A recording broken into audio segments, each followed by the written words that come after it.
Hey, Bobby Manning here, and welcome to the Garden Report, this time in Madison Square Garden in New York City, where we trekked down to cover what ESPN was calling, I'm not an authority enough to say this at 23, but one of the great league openers ever. A 138-134 win for the Knicks in double overtime over the Celtics. One of the big topics we talked about on our postgame show tonight that I'm going to dig a little bit deeper on here is the dichotomy of Jayson Tatum, Jaylen Brown. How Ime Udoka in his coaching debut found balance between the two. And to speak to balance, 30 shot attempts for both.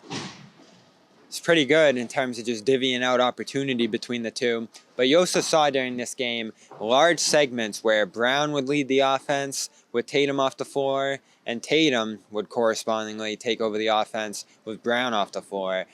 Both obviously approach the game in different ways.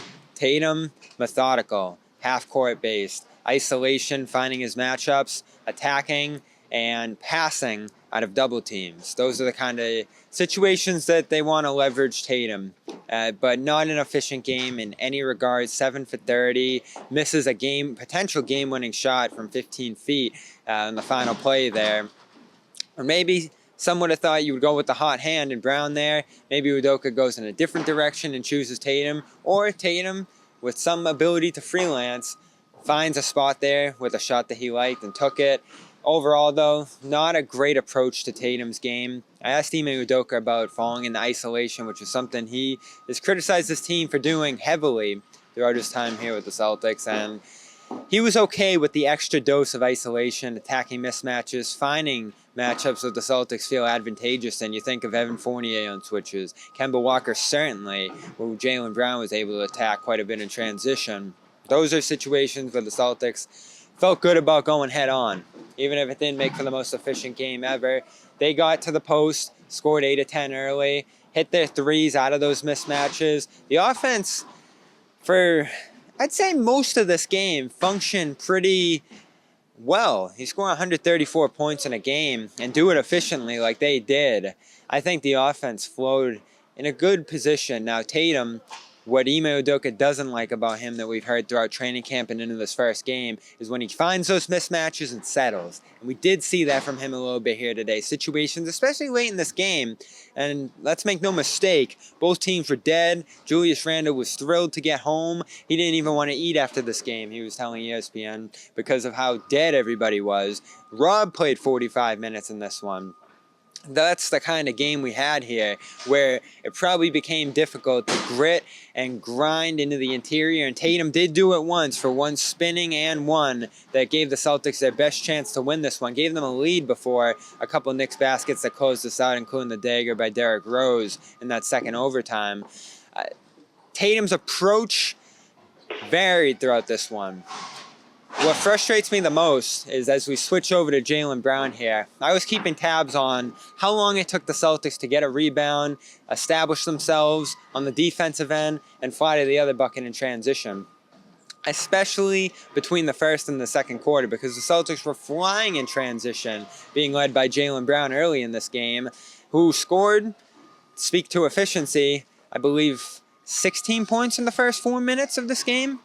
He was on fire at 5 of 6, and he was doing it in a short amount of time. He ends with 46 points in 46 minutes in this one. To talk about efficiency, a point every minute is phenomenal efficiency, and he does it on 16 of 30 shooting, 8 of 12 from 3. He picked his spots at all 3 levels and had the best game of his career. One of my Big Ten questions coming into this year was how Udoka was going to empower Jaylen Brown within this offense, and he allowed Brown to run pick and roll, to attack in isolation off the dribble, show off his massively improved handle at this stage in his career, and most importantly, as one of the elite fast break players in this league, he allowed Brown to grab that ball and run.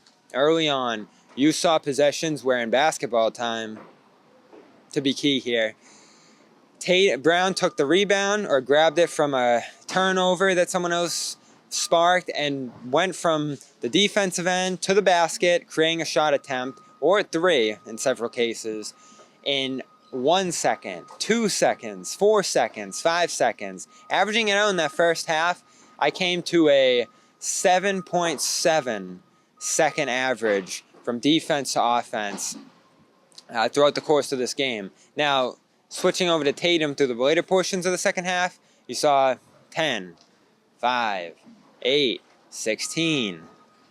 Got a little bit more methodical. Now, to be fair, the Knicks were making more shots in that second quarter stretch there. They were getting out in transition themselves and throwing it back at the Celtics just in terms of style. And the Celtics didn't have a lot of misses to go off through that Tatum stretch to push out in transition. But on the ones that they did, they were methodical. Maybe got pulled up a little bit by a long last-second possession there. But you could see the difference in approach between these two. Now, how do you strike a balance there? I think they did an okay job with it here.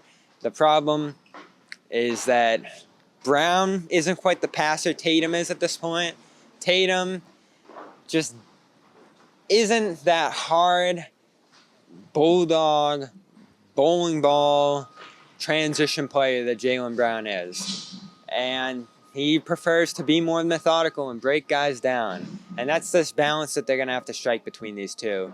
There was a moment in this game where Brown, empowered on the ball, set Tatum up for a three into a timeout, and Tatum pumped that he got it off, barely made it, gave Brown some credit, acknowledged him, and they had a nice moment there between the two. So as these two continue to find rhythm with each other, and Udoka finds ways to maximize both of them, I'm not terribly worried about a poor shooting night from Tatum pulling him down, and I am, of course, thrilled by Brown being empowered enough to run sets, pass, and run out in transition and have the team take on his personality for large stretches of this one, which was an incredible thing. And for Brown, to his credit too, need to get back to being a great defensive player this year.